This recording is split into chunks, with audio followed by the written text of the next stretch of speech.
Hello everyone, আসসালামু আলাইকুম। Welcome back to my channel. সবাই কেমন আছেন? আশা করছি আল্লাহর রহমতে যে যেখানে আছেন সে অনেক ভালো আছেন। আমি আলহামদুলিল্লাহ অনেক ভালো আছি।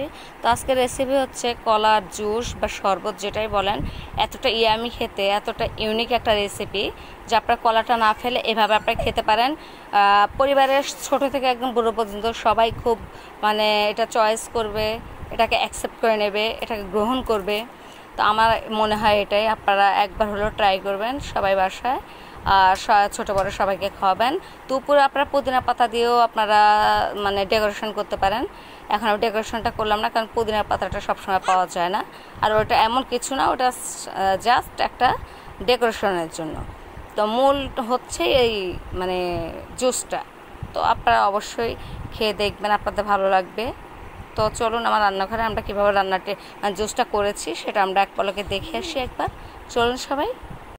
তো আমরা মূল রেসিপিতে চলে আসলাম। এখানে যদি ঘরে আপনাদের কলা অতিরিক্ত বেশি পেকে যায়, তাহলে আপনারা কিন্তু এই রেসিপিটা অবশ্যই করতে পারেন। একবার খেয়ে দেখবেন, এর স্বাদ বুঝে যাবেন, তখন আর বলতে হবে না যে তৈরি করে খান, নিজেরা একাই খেয়ে ফেলবেন। দেখেন আমার কলাগুলো কিন্তু অতিরিক্ত পেকে গেছে। তো এই কলাগুলো এখন আমি ছড়িয়ে ছোটো ছোটো পিস করে নেব। ছোট ছোট পিস করে আমি নেব, যে আমি ব্লেন্ডারে ব্লেন্ড করতে সুবিধা হয়। আমি ছোট ছোট পিস করে নেব সেলে। তো আমি কলাগুলো ছোট ছোট পিস করে নিয়েছি। দেখেন এই পাকা কলাগুলোকে একটু মজে যায়, আপনারা ফেলে দেন, অনেকে নষ্ট করি, আমরা আসলেই নষ্ট করে ফেলি। তো এটা না করে আমরা একটা জুস বানিয়ে যদি শরবত করে খাই, তাহলে আর খারাপ কিসের? একটা আয়ও হলো আর কলাটা খাওয়া হলো। তো আমি একটা ব্লেন্ডার জারে এটা তুলে ফেলবো কলাগুলো। তো কলাগুলো আমি নিয়ে নিয়েছি। এটা কিন্তু আমার গাছের কলা, একদম বিষমুক্ত, ভেজাল মুক্ত গাছের কলা। তো এখানে আমি এখন নিয়ে নেব 1.5 কাপ চিনি। চিনিটা আপনারা যে যেমন খান বুঝে আপনারা চিনিটা দিবেন। তো এখানে আমি দিয়ে দিচ্ছি 1 কাপ গরুর দুধ। আমি একদম জাল করে এটাকে করে নিয়েছি, ঠান্ডা করে ফ্রিজে ঠান্ডা করে নিয়েছি। কিন্তু আমি এখন যেটা দিয়ে দিব, আপনার 3 চামচ টক দই দিয়ে দিবেন। আমি এখানে ফুল 1 কাপ দই আছে, 1 কাপ আমি দিয়ে দিব। এটা আমার স্বাদের জন্য আমি দিচ্ছি, আপনাদের ইচ্ছা আপনারা 3 চামচও দিতে পারেন। টক দইটা, মিষ্টি দইটাও দিতে পারেন, সমস্যা নেই। তো দেখতে পাচ্ছেন আমি কিন্তু দইটা দিয়ে দিয়েছি অলরেডি। এখন আমি একটু ঠান্ডা পানি অ্যাড করব। তো আমি একটা ব্লেন্ডার জারে বসিয়ে দিয়েছি ব্লেন্ডারে। এখন আমি একটু ব্লেন্ড করে নেব। তো আমার একদম হয়ে গেছে, দেখতে পাচ্ছেন খুব সুন্দর হয়েছে। এখন আমি গ্লাসে ঢেলে নেব। তো আমি এখন এই 4টা গ্লাসে জুসগুলো ঢেলে নেব।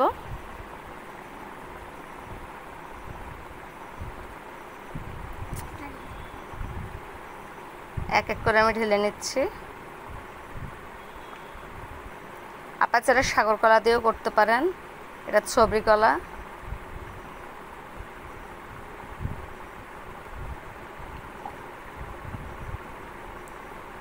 তো আমার রেসিপিটি যদি আপনার কাছে এতটুকু ভালো লাগে, তাহলে অবশ্যই লাইক কমেন্ট করে দেবেন, শেয়ার করে দেবেন বন্ধুদের সঙ্গে। তো অনেক উপকৃত হব আমি। তো আমার কলার জুসটা বানানো শেষ, কমপ্লিট।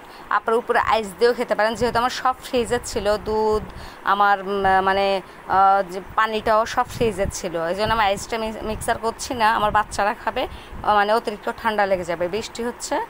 তো আপনারা এটা গরমে, অতিরিক্ত গরমে আপনারা খেতে পারেন, খুব ভালো লাগবে। কলাটা না ফেলে আপনারা খেয়ে ফেলবেন, খুব মজার। তো আপনারা আজকে রেসিপিটা দেখবেন, সবাই কলার জুসটা একবার হলেও তৈরি করে খাবেন। তো আজকে এই পর্যন্ত, সবাই অনেক অনেক ভালো থাকবেন। আর আমার চ্যানেলটি সাবস্ক্রাইব করতে ভুলবেন না কেউ। সবাইকে ধন্যবাদ। আজকের মতো এখানে শেষ করছি। আল্লাহ হাফেজ।